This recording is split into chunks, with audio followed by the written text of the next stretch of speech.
Hello students, welcome or welcome back to my channel. I'm CS Jaspreet. I hope that you all are doing well and you're preparing for your upcoming attempts. So here I am with class 6 of CS Executive. पिछली class में हमने appointment of directors discuss किया था. I hope कि आपने सारी classes देख ली हैं. अगर नहीं देखी हैं तो फिर जाओ देख लो, क्या कर रहे हो क्योंकि एग्ज़ाम्स पास आने वाले हैं. So company law revision series करके मैंने एक प्लेलिस्ट क्रिएट की है जिसमें आप क्लास वाइज रेफ़र कर सकते हो हर क्लास को, और नोट्स आपको मेरे टेलीग्राम चैनल पे मिल जाएंगे जिसका लिंक डिस्क्रिप्शन बॉक्स में गिवन है. अगर आपको मेरी वीडियोस अच्छी लग रही हैं so please feel free to subscribe to my channel, hit the like button and share it with the students who are doing self study या जिन्हें आपको लगता है कि इस रिविजन की ज़रूरत है. सो अपॉइंटमेंट ऑफ डायरेक्टर में मैंने आपको कुछ कॉमन चीज़ें बताई थी कि नॉर्मली डायरेक्टर्स जो हैं वो शेयर होल्डर्स अपॉइंट करते हैं, बट कुछ केसेस में बोर्ड भी अपॉइंट करता है. अब जब शेयर होल्डर्स की बात आती है तो इफ़ यू रिमेंबर एजीएम में हम क्या कहते हैं कि रिटायरिंग डायरेक्टर जो है वो अपॉइंट होता है, लेकिन कुछ ऐसी कंडीशंस होती हैं जहाँ पे वैकेंसी जो रिटायरिंग डायरेक्टर की होती है it is not to be filled up और मीटिंग ने भी एक्सप्रेसली रिजॉल्व नहीं किया, तो उस केस में the meeting shall stand adjourned in the next week at the same time and place. Of course जो नेशनल हॉलीडे नहीं होनी चाहिए, राइट. सो इन केस ऐसा कुछ होता है बिकॉज रिटायरिंग डायरेक्टर का वैकेंसी फिल करना इज़ वेरी वेरी इंपॉर्टेंट. मान लो कि वैकेंसी है और वो फिलअप नहीं हुई. नंबर 1 वो फिलअप नहीं हुई, नॉट फिल्ड अप. नंबर 2 हमने ये भी एक्सप्रेस नहीं किया कि हम इसको नहीं फिल करेंगे, तो कंपनी की जो मीटिंग है वो एडजर्न हो जाएगी next week same time same place पे. अगर एडजर्न मीटिंग पे भी वो वैकेंसी जो है वो फिलअप नहीं होती और कंपनी एक्सप्रेसली रिजॉल्व नहीं करती कि हमें उसे फिलअप नहीं करना, तो उस टाइम पे हो जाती है जी रीअपॉइंटमेंट. यस, उस टाइम पे उसी सेम डायरेक्टर की रीअपॉइंटमेंट हो जाती है. I will repeat myself again. ध्यान से देखना, ज़रा ध्यान से देखना. I tell you one thing over here which you will understand very well, right, जिससे आपको काफ़ी हेल्प हो जाएगी. और ये सारी चीज़ें आप नोट डाउन भी कर सकते हो इफ़ यू वांट टू. इसको ध्यान से देखना. देखो उन्होंने क्या बोला, ये 152 सेक्शन में दे रखा है. उन्होंने बोला कि जो एक रिटायरिंग डायरेक्टर की वैकेंसी है वो तो हमें फिल करनी है. अगर रिटायरिंग डायरेक्टर की जो वैकेंसी है वो ना तो फिलअप होती है, नॉट फिल्ड अप, और ना ही एक्सप्रेसली ये बताया जाता है नॉट एक्सप्रेसली रिजॉल्व कि हम इसे फिलअप नहीं करेंगे. नॉट एक्सप्रेसली रिजॉल्व कि हम इसे फिलअप नहीं करेंगे. तो सबसे पहली चीज़ हम इसमें क्या करेंगे, सबसे पहली चीज़ है मीटिंग हो जाएगी एडजर्न्ड. सबसे पहली चीज़ है मीटिंग हो जाएगी adjourned next week same time same place.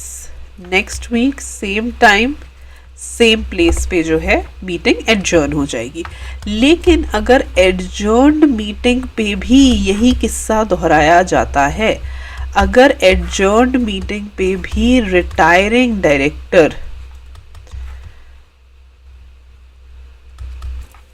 ना तो इसकी पोजीशन फिलअप की जाती है, not filled up, not expressly resolved, not filled up, not expressly resolved, तो जो रिटायरिंग डायरेक्टर है इसी को हम रीअपॉइंट कर लेते हैं. पहले यहाँ तक समझ लो, ठीक है, इसी को हम रीअपॉइंट कर लेते हैं. यहाँ तक समझना बहुत ज़्यादा इंपॉर्टेंट है, right.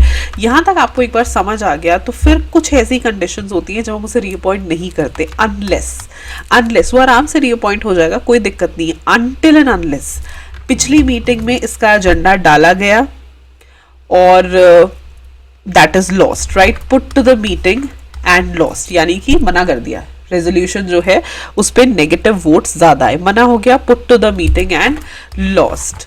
Retiring director has by a notice in writing address to the company और its board of directors expressed his unwillingness. पहले ही बोल दिया कि भाई मुझे नहीं होना रीअपॉइंट.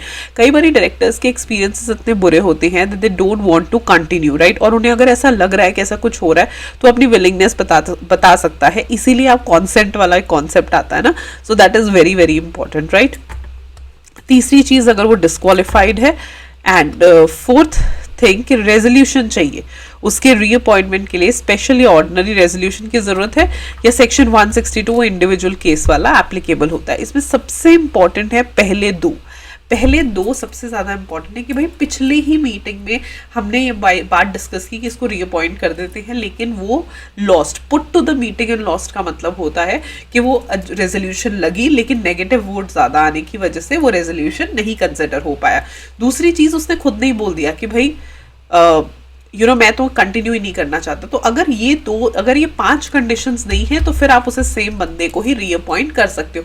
सो मेजरली ये रीअपॉइंटमेंट का किस्सा है, ठीक है, मेजरली ये रीअपॉइंटमेंट का किस्सा है, जहां हम ये कहते हैं कि रिटायरिंग डायरेक्टर की वैकेंसी अगर भरनी है, अगर फिलअप नहीं की और एक्सप्रेसली रिजॉल्व भी नहीं किया कि इसको फिलअप नहीं करना, तो मीटिंग को कर दो एडजर्न। और अगर एडजर्न मीटिंग पे भी सेम किस्सा दोहराया जाता है तो सेम पर्सन को कर दो reappoint, until and unless last meeting में यही agenda put to the meeting था एंड लॉस्ट हो गया, या फिर उसने अपनी अनविलिंगनेस जो है पहले ही जाहिर कर दी नोटिस से कि भाई मैं तो नहीं करूँगा कंटिन्यू, या सेक्शन 162 एप्लीकेबल होगा, या कोई स्पेशल या ऑर्डिनरी रेजोल्यूशन की ज़रूरत है, या फिर वो डिस्क्वालिफाइड है। तो ये छोटी छोटी चीज़ें हैं। इस तरीके से अगर आप चार्ट्स बना लोगे तो आपके लिए और आसान हो जाएंगी। ये छोटी छोटी चीज़ें हैं जो आपको ध्यान में रखनी है, ठीक है। ये रीअपॉइंटमेंट की बात हो गई। अब दूसरी बात आती है कि हाँ, ये वाला जो सेक्शन 152 सबसेक्शन 6(7) है, ये गवर्नमेंट कंपनी पे नहीं लगता, which is not a listed company, और जिसका 51% से ज़्यादा share capital central government, state government या दोनों ने होल्ड किया, और इसकी सब्सिडरी पे। Again the point is same, जो डायरेक्टर्स होते हैं गवर्नमेंट कंपनी के वो अपने हिसाब से ही अपॉइंट करते हैं, right. The next topic is reappointment of, अभी आपने समझ लिया ना, अभी जो सारा कुछ बताया वो सारा यहाँ पे हम लिख देंगे। I always say the same thing, जब मैं अपॉइंटमेंट्स की बात करती हूँ तो हमेशा मैं एक चीज़ बच्चों को बताती हूँ कि अगर आपको समझ आ गया ना कि एक्चुअली में क्या हुआ था, फिर आपको उसका प्रोसीजर लिखने में कोई दिक्कत नहीं होगी। So reappointment of the retiring director जब हम देखते हैं तो अभी मैंने तुम्हें जो बातें समझाई वो तुमने यहाँ पे रेप्लिकेट कर देनी है, राइट। कैसे? सबसे पहली बात, एसरटेन पहले ही जान लो कि रिटायर बाय रोटेशन किसने होना है, ठीक है। रिटायर बाय रोटेशन में लॉन्गेस्ट जो ऑफिस में रहता है उसके ऊपर ये एप्लीकेबल होता है। सबसे पहले ये देखो, जो रिटायरिंग डायरेक्टर है वो डिस्क्वालिफाइड तो नहीं है फॉर रीअपॉइंटमेंट, उसका कॉन्सेंट ले लो, ठीक है। बोर्ड मीटिंग में नोटिस दे दो to the company in accordance with 173 reappointment के बारे में, और जनरल मीटिंग डिसाइड कर लो कि एजीएम में क्या क्या चीज़ें हमने करनी है। एजीएम का नोटिस दे दो, 21 क्लियर दिन का नोटिस दे दो। लिस्टेड कंपनी है तो स्टॉक एक्सचेंज को बता दो, और एजीएम पे एक ऑर्डिनरी रेजोल्यूशन पास करा लो, सिंपल। और लिस्टेड कंपनी है तो कॉपी जो है वो उन्हें भी फॉरवर्ड कर दो। It's pretty easier. एजीएम में रखना है ना, एजीएम में रखना है। एजीएम का ये वो है, ऑर्डिनरी बिजनेस है, if you remember it's one of the ordinary businesses. तो अगर आप रिटायरिंग डायरेक्टर को रीअपॉइंट कर रहे हो, मान लो अपने अपॉइंटमेंट तो करनी होती है, लेकिन अगर आप उसे रीअपॉइंट करो, it's very easy. Retirement bye rotation नहीं होनी चाहिए, वो डिस्क्वालिफाइड ना हो, उसका कॉन्सेंट ले लो। डिन तो उसका होगा ही आपके पास, तो कॉमन सेंस है, डिन बार बार तो लोगे नहीं, एक ही बार डिन आपके पास है। कॉन्सेंट दोबारा लो, डिस्क्वालिफिकेशन दोबारा चेक करो, ठीक है। उसके बाद बोर्ड मीटिंग में डिसाइड कर लो कि एजीएम कब होना है। ये मैंने तुम्हें पिछली क्लास में भी समझाया था कि जब जनरल मीटिंग आती है तो जनरल मीटिंग से पहले एक बोर्ड मीटिंग रखी जाती है जिसमें ये डिसाइड किया जाता है कि वो जनरल मीटिंग कब रखनी है। तो जब आपने उसका डेट टाइम प्लेस डिसाइड कर लिया तो 21 दिन का नोटिस दे दो, ठीक है। उसके बाद एजीएम एंड एजीएम होल्ड करो, ऑर्डिनरी रेजोल्यूशन पास करो एंड कॉपी को फॉरवर्ड कर दो। प्रिटी सिंपल, यहाँ पे कोई रट्टे की जरूरत नहीं है, सिर्फ समझ के आप इसे लिख सकते हो। इसके आगे हम चलते हैं। अब आप बोलोगे कि क्या मैम रिटायरिंग डायरेक्टर्स के लिए अगर तो सेम पर्सन रीअपॉइंट हो जाए फिर तो ठीक है, लेकिन अगर किसी बाहर वाले ने रीअपॉइंट होना, किसी बाहर वाले ने लाइक जगह लेनी हो रिटायरिंग डायरेक्टर की, तो क्या वो ले सकता है? बिल्कुल ले सकता है, लेकिन इसमें थोड़ा सा माल इन्वॉल्व है, यानी कि पैसा इन्वॉल्व है। ध्यान से सुनना है इसको। This is section 160। सेक्शन 160 कहता है कि अगर कोई भी person other than the retiring director है और वो डायरेक्टर बनना चाहता है, क्या वो डायरेक्टर बन सकता है? बिल्कुल बन सकता है। अगर कोई भी ऐसा पर्सन है जो रिटायरिंग डायरेक्टर नहीं है लेकिन वो डायरेक्टर बनना चाहता है जनरल मीटिंग में, तो उसे एक नोटिस जो है वो देना पड़ेगा कंपनी को for not less than 14 days. Not less than 14 days का नोटिस जो है रजिस्टर्ड ऑफिस में देना पड़ेगा अपनी कैंडिडेचर जाहिर करते हुए कि मैं डायरेक्टर बनना चाहता हूं in not less than 14 days. अगर आपको याद हो स्मॉल शेयर होल्डर्स डायरेक्टर में भी इतने ही दिनों का जिक्र है। Not less than 14 days before the meeting, basically not less than 14 days before the meeting अपनी कैंडिडेचर देनी पड़ती है, राइट। लेकिन फ्री में नहीं जाती है। अच्छा वो आगे है, such a person may be a member हो सकता है, नॉन मेंबर हो सकता है, एडिशनल डायरेक्टर हो सकता है, फिलअप ऑफ वैकेंसी हो सकता है, ऑल्टरनेट नॉमिनी, कोई भी हो सकता है, कोई भी, एनीवन, ये कोई भी हो सकता है, इनमें से कोई भी डायरेक्टर हो सकता है। कोई भी इनमें से अगर फुल टाइम डायरेक्टर बनना चाहता है वो अप्लाई कर सकता है, राइट। लेकिन ये फ्री में नहीं आता, इसके साथ डिपॉजिट देना पड़ता है। आपको पता है इलेक्शंस होते हैं तब भी लोग डिपॉजिट देते हैं, उसके पीछे रीजन क्या होता है कि बिना मतलब लोग परेशान ना करें। छोटा मोटा नहीं, 1 लाख का डिपॉजिट देना पड़ता है। तो अगर आप डायरेक्टर बनना चाहते हो अदर दैन रिटायरिंग डायरेक्टर तो 1 लाख का डिपॉजिट देना पड़ेगा। हाँ, this has to be seen. अगर आप सिलेक्ट हो गए तो वो सारा का सारा पैसा वापस कर दिया जाएगा, और अगर आपको 20 या आपको अगर 25% ज्यादा टोटल वैलिड वोट्स मिली तो भी पैसा वापस हो जाएगा। तो अगर आप सिलेक्ट हो गए तो आपको पैसा वापस दे दिया जाएगा, या 25% से ज्यादा टोटल वैलिड वोट्स मिले तो भी पैसा वापस हो जाएगा, राइट। डिपॉजिट की रिक्वायरमेंट्स होती है। हाँ, डिपॉजिट की रिक्वायरमेंट्स इंडिपेंडेंट डायरेक्टर या एनआरसी के ऊपर से बुलाए गए डायरेक्टर के पास नहीं होती। इसको जरा ध्यान से समझना, ठीक है। पहले यहाँ तक समझो, थोड़ा मैं तुम्हें लिख करके बताती हूँ। कहते हैं क्या कोई और person other than retiring director बन सकता है एजीएम में? बिल्कुल बन सकता है। अदर दैन रिटायरिंग डायरेक्टर क्या डायरेक्टर बन सकता है? यस, बिल्कुल बन सकता है।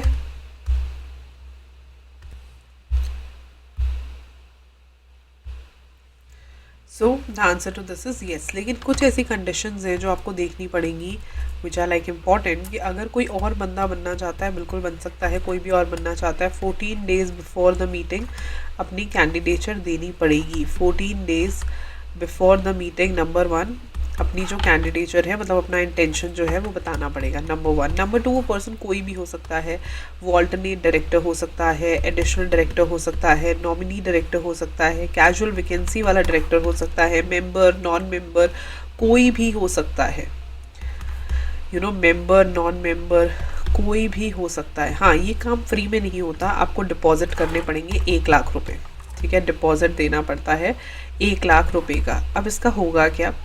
अगर तो आप जीत गए, ठीक है, अगर तो आप डायरेक्टर बन गए तो सारा का सारा पैसा रिफंड हो जाएगा, या अगर आपको 25% ऑफ टोटल वैलिड वोट्स से ज़्यादा वोट्स मिल गई, मतलब 25% से ज़्यादा आपको टोटल वैलिड वोट्स मिल गई तो पैसा रिफंड हो जाएगा, अदरवाइज पैसा जब्त कर लिया जाएगा। ये थोड़ा सा मतलब ऐसा ही होता है इलेक्शंस में भी जब लोग खड़े होते हैं। इसका मतलब यही होता है basically you really need to be sure कि आपको ये चीज़ करनी है या नहीं करनी है, तो इसलिए दिस इज़ इम्पॉर्टेंट, राइट।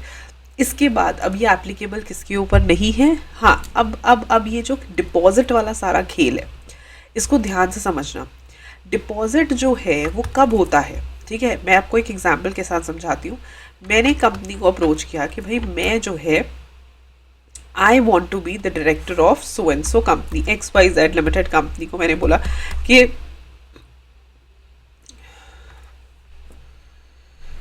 मैंने कंपनी को अप्रोच किया that I want to be a director other than the retiring director पे मैं अप्लाई करना चाहती हूँ। बोलेंगे हाँ ठीक है, आप आ जाओ, 1 लाख का डिपॉजिट दे दो, ऐसे ऐसे होगा। I be like okay. But on the other hand XYZ company मुझे कॉल कर रही है। XYZ कंपनी की NRC मतलब कि नॉमिनेशन एंड रेम्यूनरेशन कमेटी ने मेरा नाम सजेस्ट किया है, और ये मुझे कॉल करके कहते हैं कि मैम आप अप्लाई करो। तो क्या उस केस में मैं 1 लाख रुपए दूंगी? मैं बोलूँगी मैं तो नहीं देती 1 लाख रुपए, राइट। सो किन केसेस में डिपॉजिट्स नहीं लिया जाता? 2 केसेस में। अगर एक तो इंडिपेंडेंट डायरेक्टर में, इंडिपेंडेंट डायरेक्टर से डिपॉजिट नहीं लेते। एक तो इंडिपेंडेंट डायरेक्टर के केस में हम इससे डिपॉजिट नहीं लेते। दूसरा, कोई भी person who is recommended by NRC।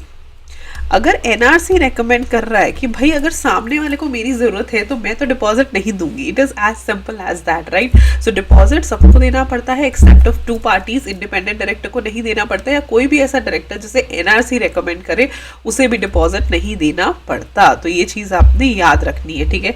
एक इंडिपेंडेंट डायरेक्टर को नहीं देना पड़ता, दूसरा कोई भी ऐसा director who is recommended by NRC उन्हें भी नहीं देना पड़ता। So this is very very important, right. यहाँ तक आई गेस। और ये किस किस के ऊपर एप्लीकेबल नहीं है? गवर्नमेंट कंपनी के ऊपर एप्लीकेबल नहीं है जिसका entire share capital again central government के पास है, टोटली या partially, doesn't matter, right. Even section 160 private companies पे, सेक्शन 8 कंपनीज पे भी एप्लीकेबल नहीं होता, whose article provide for election of directors by ballot. अगर बैलेट के थ्रू इलेक्शन ऑफ डायरेक्टर्स होना है तो भी एप्लीकेबल नहीं होगा। So I think it's pretty much easier.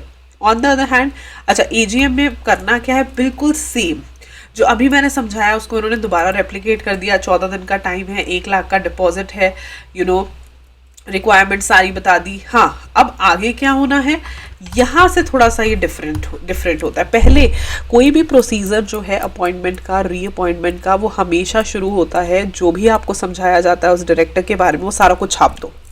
It is as simple as that. मैं हमेशा ये चीज़ बोलती हूँ क्योंकि आपको उसका बेस बनाना है। जब आपको हम उसके बारे में पढ़ाते हैं, चाहे जब हमने स्मॉल शेयर होल्डर्स डायरेक्टर पढ़ाया, अभी मैंने तुम्हें समझाया इसके बारे में, सारा कुछ तो हमने पढ़ लिया। 14 दिन पहले का नोटिस है, वो सारी चीज़ें पहले यहाँ रेप्लिकेट करनी है। अब अगला किस्सा यहाँ से बदलता है, जब कंपनी के पास नोटिस आ गया उसने मेंबर्स को बता देना है, ठीक है। In not less than 7 days before the meeting company ने मेंबर्स को बता देना है कि भाई ऐसे ऐसे नोटिस आया है। अगर प्रैक्टिकेबल नहीं है तो न्यूज़पेपर में निकलवा दो। और मैं हमेशा बताती हूँ कंपनी लॉ में जब भी एटलीस्ट 2 न्यूज़पेपर्स आते हैं तो एक इंग्लिश होता है, एक रीजनल होता है, जो आपने सर्कुलेट करना है। लिस्टेड कंपनी है तो स्टॉक एक्सचेंज को भी कॉपी दे दो। डायरेक्टर जिसको अपॉइंट करना है उससे डिन ले लो, उसका कॉन्सेंट ले लो, डिस्क्वालिफिकेशन चेक कर लो। अगेन लिस्टेड कंपनी है तो उन्हें नोटिस दे दो। एंड अगर वो अपॉइंट हो जाता है उसके 1 लाख रुपए वापस कर दो, DIR 12 फाइल कर दो। लिस्टेड कंपनी है, स्टॉक एक्सचेंज को बता दो, 170 189 में बता दो। And after appointment of the director concern, simple, it is as simple as that. बहुत ही सिंपल है। मैं यहाँ पे आपको बताती हूँ, अभी सारा कुछ मैंने एक्सप्लेन किया। अब आपको पेपर में आ गया कि भाई प्रोसीजर बताओ, ठीक है, प्रोसीजर बताओ, तो आपने कुछ नहीं करना, ठीक है, आपने वही चीज़ें रिपीट कर देनी है। Procedure of person appointed as director other than retiring director.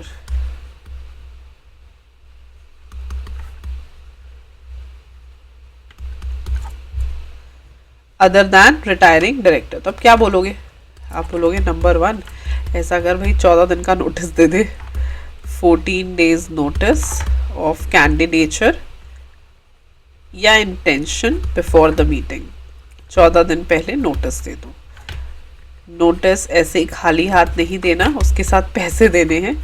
Deposit करना है 1 लाख रुपीज़, डिपॉजिट करना है 1 लाख रुपीज़। इसके साथ अगर आप डिस्क्रिप्शंस देना चाहते हो आप दे सकते हो। अब आपका नोटिस जो है वो कंपनी के पास पहुंच गया, ठीक है। अब आपका नोटिस जो है वो पहुंच गया कंपनी के पास। जब वो कंपनी के पास पहुंच गया तो कंपनी ने क्या करना है, कंपनी ने further in not less than 7 days वो नोटिस मेंबर्स को पहुंचा देना है कि भाई ऐसा ऐसा एक कैंडिडेट आया है, आप देख लो इसको, ठीक है। अब बाई चांस 7 days में प्रैक्टिकेबल नहीं है, it's not possible, it's not practicable, फिर 2 न्यूज़पेपर्स में छपवा दो, ठीक है, 2 न्यूज़पेपर्स में छपवा दो। और हमेशा इट इज़ एटलीस्ट 1 इंग्लिश और vernacular newspaper, vernacular newspaper with wide coverage, with wide circulation, right. ये 2 चीज़ें अगर 7 दिन में उन्हें बता सकते हो तो बता दो। अगर नहीं बता सकते हो then the best part is that English newspaper में छपवा दो या वर्नैक्युलर न्यूज़पेपर में छपवा दो, मतलब दोनों में ही छपवाना है, ठीक है। इसके अलावा अगर लिस्टेड कंपनी, उसके अलावा फिर वही चीज़ें, फिर वही सेम डिन ले लो, कॉन्सेंट ले लो, डिस्क्वालिफिकेशन चेक कर लो। स्टॉक एक्सचेंज को बता दो, अगर लिस्टेड कंपनी है तो DIR 12 फाइल कर लो, 170 एंड 189 के सेक्शंस के रजिस्टर्स को अपडेट कर दो। मतलब it is all the same, ये सब कुछ कॉमन है, सिर्फ फ़र्क होता है उसकी डिस्क्रिप्शन, सिर्फ फ़र्क होता है उसकी description, otherwise everything is very same and very easy to remember. ठीक है, तो ये चीज़ बहुत ज़्यादा आसान हो जाएगी आपके लिए समझनी। अब ये सारे किस्से तो रेपिटेटिव होते आए। अब हम बात करते हैं इंडिपेंडेंट डायरेक्टर की। इंडिपेंडेंट डायरेक्टर को मैंने इंडिविजुअली समझाया था, so I hope the topic is clear to you. Independent director को अपॉइंट करने का भी क्राइटेरिया बिल्कुल आसान है। सबसे पहली चीज़ हम उसका ये चेक करते हैं कि उसमें स्किल्स कितनी है, एक्सपीरियंस कितना है, नॉलेज कितनी है। रीज़न बीइंग इंडिपेंडेंट डायरेक्टर बहुत एसेंशियल है किसी भी कंपनी के लिए, तो हम एक बहुत ही स्किलफुल, एक्सपीरियंस और बढ़िया से पर्सन को जो है इंडिपेंडेंट डायरेक्टर लगाना चाहते हैं। ठीक है, the appointment of the company shall be approved by the company at the meeting of share holders. उसके बाद जो एक्सप्लेनेटरी स्टेटमेंट है वो लगानी पड़ती है। हाँ, इंडिपेंडेंट डायरेक्टर के लिए एक्सप्लेनेटरी स्टेटमेंट जो है नोटिस के साथ अटैच करनी पड़ती है कि हम इंडिपेंडेंट डायरेक्टर को अपॉइंट कर रहे हैं। उसके बाद NRC का क्राइटेरिया होता है। NRC nomination and remuneration committee, वो क्या करती है, वो अपना काम करती है, एज इन वो क्वालिफिकेशंस चेक करती है, पॉजिटिव एट्रीब्यूट चेक करती है उस पर्सन के, उसका इंडिपेंडेंस चेक करती है अपॉइंटमेंट के टाइम पे। अपॉइंटमेंट के टाइम पे हम उसके सिर्फ एक्सपीरियंस, स्किल्स और ये सारी चीज़ें चेक कर सकते हैं, वो चेक करती है। ठीक है, appointment of course letter of appointment के थ्रू होती है। तो लेटर ऑफ अपॉइंटमेंट में नंबर 1 टर्म ऑफ अपॉइंटमेंट होनी चाहिए। अब टर्म ऑफ अपॉइंटमेंट आपको पता है, एक term up to 5 consecutive years की होती है, मैक्सिमम 2 टर्म्स होती हैं, फिर कूलिंग ऑफ पीरियड आता है। Right, so term of appointment उसमें मेंशन्ड होनी चाहिए। आपकी एक्सपेक्टेशन क्या है, बोर्ड के बेसिकली क्या एक्सपेक्टेशन है उसी में बता दो। बोर्ड लेवल कमेटीज जिसमें इंडिपेंडेंट डायरेक्टर ने सर्व करना है, मान लो ऑडिट कमेटी में, रिस्क कमेटी में, जहाँ जहाँ उसका जो जो पोजिशनिंग है वो उसे बता दो। फिड्यूशरी ड्यूटीज़ बता दो, लीगल ड्यूटीज़ बता दो, उसने क्या क्या काम करना है। DNO इंश्योरेंस, वैसे MCA ने बोला था कि अब DNO इंश्योरेंस जो डायरेक्टर्स एंड ऑफिसर्स इंश्योरेंस होती है वो इंडिपेंडेंट डायरेक्टर के लिए भी लो। कंपनी की कोई भी कोड ऑफ एथिक्स है उसे बता दो। लिस्ट ऑफ एक्शन उसने क्या क्या करना है और उसका रेम्यूनरेशन बता दो।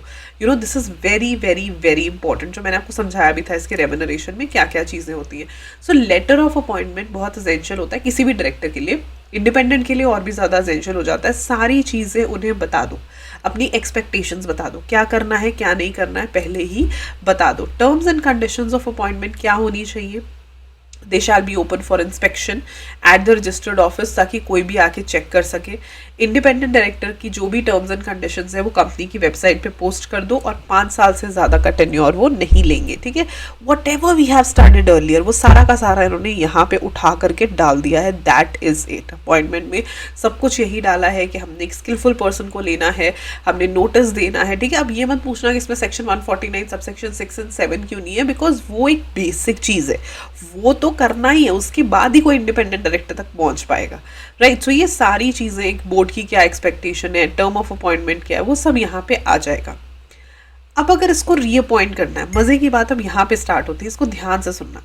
अगर हम इंडिपेंडेंट डायरेक्टर को जब अपॉइंट करते हैं ना, तो हम ये देखते हैं कि भाई इसका एक्सपीरियंस क्या है, इसकी इंटीग्रिटी क्या है, इसकी रेप्यूटेशन क्या है। लेकिन जब हम उसको रीअपॉइंट करते हैं, फिर हम ये देखते हैं कि इसने पहले साल में काम कितना किया, इसने अपने पहले टर्म में कुछ किया भी कि नहीं किया। तो रीअपॉइंटमेंट बेस्ड होती है परफॉर्मेंस इवैल्यूएशन पे। NRC जो नॉमिनेशन एंड रेम्यूनरेशन कमेटी है ना, वो करती है परफॉर्मेंस इवैल्यूएशन। जब वो परफॉर्मेंस इवैल्यूएशन करती है तब हम ये डिसाइड करते हैं कि इसको रीअपॉइंट करना है कि नहीं करना है। सो independent director shall be eligible for reappointment on passing of special resolution. और फिर जब वो बढ़िया से अगर है कि हाँ बहुत अच्छी रिपोर्टिंग है, तो स्पेशल रेजोल्यूशन के थ्रू हम इसे पास करेंगे। 2 टर्म से ज़्यादा तो जाना भी नहीं है, फिर 3 साल का कूलिंग ऑफ पीरियड देना है जिसमें कोई भी नाता नहीं होना चाहिए। सो इसका अपॉइंटमेंट उतना मज़ेदार नहीं है जितना रीअपॉइंटमेंट है। तो रीअपॉइंटमेंट ऑफ इंडिपेंडेंट डायरेक्टर बहुत इंपॉर्टेंट होता है, because number 1 it is based on NRC's performance evaluation. क्योंकि पिछली बार तो हम इसकी अच्छाइयाँ ही देख देख के इसको ले आए ना, लेकिन इस बार नहीं। इस बार हम ये चेक करेंगे कि इसने काम क्या किया है। अगर सब बढ़िया है तो स्पेशल रेजोल्यूशन से हम इसे अपॉइंट करेंगे ठीक है, ऑफकोर्स 2 टर्म से ज़्यादा नहीं होगा, 2 टर्म्स के बाद, 2 कंसेक्यूटिव टर्म्स के बाद 3 इयर्स का कूलिंग ऑफ पीरियड दिया जाएगा. So all these things needs to be seen. ठीक है, ये सारी की सारी चीज़ें आपने देखनी है. This is how we reappoint the directors. तो आज की क्लास में हमने मेजरली रीअपॉइंटमेंट को डिस्कस किया, अपॉइंटमेंट को नहीं. लेकिन रीअपॉइंटमेंट, अपॉइंटमेंट ये सब आपस में रिश्तेदारी है, ज़्यादा इनमें फ़र्क है नहीं. Right, so make sure that you go through it and notes जो है वो आपको टेलीग्राम से मिल जाएंगे. I hope that you understood all the topics and you understood what they are trying to say. Right, I hope that you enjoyed the session. अच्छा लगा तो लाइक करना, अपने फ्रेंड्स के साथ शेयर करना, and I will see you day after tomorrow. Bye bye.